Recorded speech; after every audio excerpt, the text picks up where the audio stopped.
So continuing prep for Florida. Last hard practice was this morning. And so then we walk through on Thursdays. And then we have a very short, fast Friday practice. So still a lot of work to do.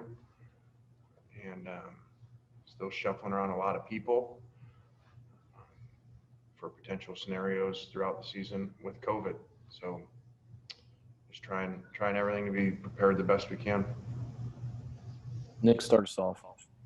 Lane, we all saw the statement that Otis put out last night. Just were you aware of some of the things he alleges in there, and what have your conversations been like with him throughout this process as he's dealing with all he's dealing with? I've been here to support him. This has been a rough road for him. Still is, and I know he's frustrated, along with some other players, that still don't have responses about whether they can play or not. And like I just said, we just finished our last full practice. So, if he's ineligible, he's down on service team. If he's eligible, he's starting. So that's a big difference. So I obviously wish it was resolved and we would know. I thought it would have been, but it's not. So, any questions about, his statement, should be referred to his attorney. Go ahead, Parrish. Lane, given what's going on with the season, COVID and whatnot, the late start, all that, is there a greater emphasis in the first game on fundamentals? And where are you guys with eyes in the right place, first steps for linemen, that sort of thing? Well, I hope we're good at those things. I think I haven't watched much football, but just when I get, people reporting me what's going on, there's a lot of sloppy play, which you would expect, a lot of turnovers, and a lot of missed tackles and not playing the ball well. So I'm sure that's a product of no spring.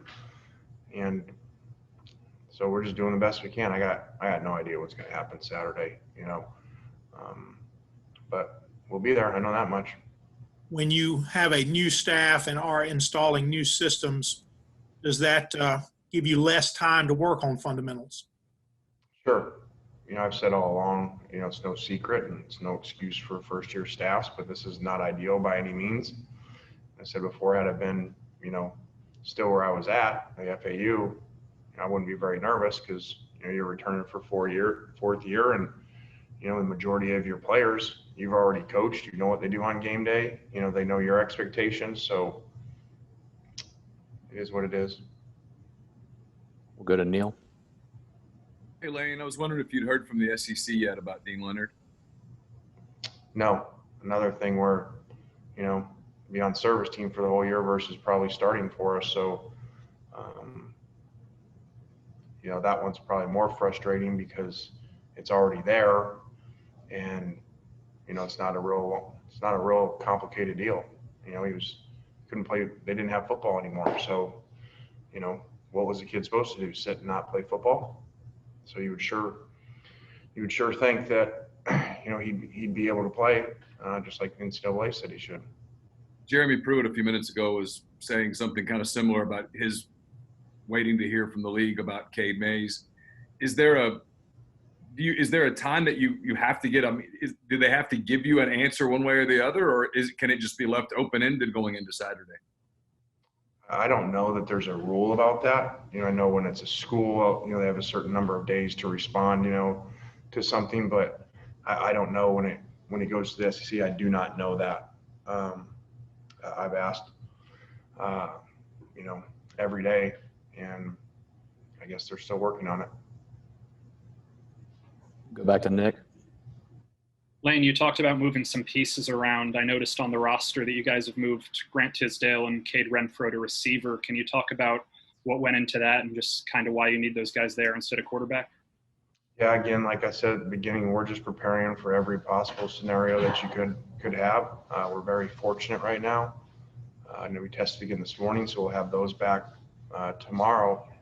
But like I've said, our last two tests of 2 weeks have been perfect. So we've just throughout this, with defensive guys learning offense, all the things we've talked about, we're just preparing for every every situation by, moving some backups around. Do you feel comfortable being able to play with just 3 scholarship quarterbacks for the season? Yeah. Yeah, we do. Go to Dave. Lane, we've asked some of the players about the anticipated energy level inside the stadium on Saturday. Just curious what your thoughts are on that with the crowd limited and things like that. And also, communication issues or lack thereof with less people inside the stadium. What's your thoughts on that? Well, I think it'll be strange for our fans, for our returning players.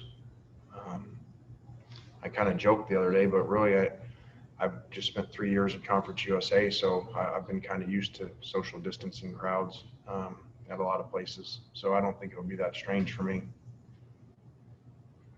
Any more questions for Coach? Nick, go ahead. Can you just talk us through the process that you and Jeff are going to use when calling plays? I know Jeff's probably going to handle most of it, but how involved are you going to be in the play calling? Yeah, we're running, what you would have seen at UCF. So, I'm there for him if he, has questions or things. But I decided when I took the job to, hire a system and let them do it. I think when you mess with them too much, that can, not be good. And as the head coach, so I try to leave my coaches alone for the most part, and so I can manage the game. We'll go back to Neil. Not exactly hard-hitting stuff here, Lane. I'm just curious what kind of reaction you got from players and recruits so far about the powder blue jerseys. I think it's been very positive. I know the players were extremely grateful and excited, and I think recruits will know more, obviously, from watching the game. But it's, I know you can't please everybody, and maybe there's some fans that don't like them from a tradition standpoint and things, but my message would be, like with a lot of things, like I say all the time, people are a lot more happy when you get good players and win games. So sometimes you got to make decisions for what your players want and what recruits want. Go back to Parrish. Another hard-hitting question here, Lane, but I am curious to know your reaction to a 6-foot bobblehead of Lane Kiffin and how close that is to actual size. It's very creepy when they showed it to me like a month ago. So it's kind of eerie being around it. But I think they did a good job. I think they took some pounds off me, so I was grateful for that. Now people will just be disappointed when they see me in real life, I guess.